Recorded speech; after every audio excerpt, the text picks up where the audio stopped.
Assalamualaikum dikonдар жамааты. Biz Қарауылта шаарынын өйдө жагына пияз септик эле. Быйыл урожай жакшы болуп, Кудай буйрса, моундай витаминдерди иштетип жакшы болду урожайыбыз. Мына Агровет Азиядан алганбыз. Северде 11,5 килограммдан сепкенбиз. Кудайга шүгүр, жакшы чыкты. Амафоз бердик.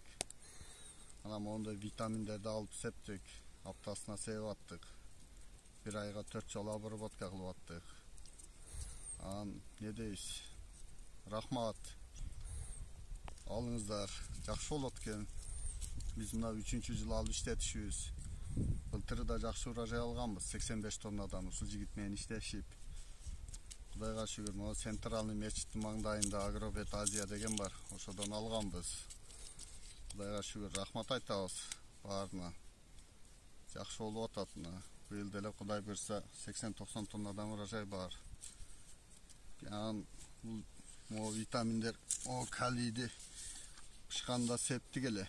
3-4 жолу ушу калий септик. Акыркы маалда августта берилет бул. Ушул жакшы экен. Ондой пияздар кызыл болуп, алдым ондой 1 килограммга чейин, 1 килограмм 200 граммга чейин пияздар болуп чоң-чоң. Башыда беркиде витаминдерди берип аттык моуларды.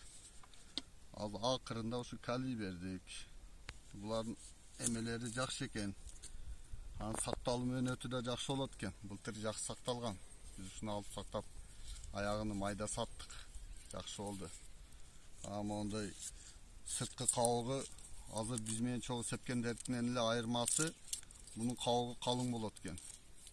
Мына калий менен жакшы обработка кылсаң кызыл болуп калың болот экен.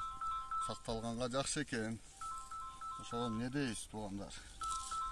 Ушундай алып, сеп, эметип колдонуңуздар. Жакшы экен.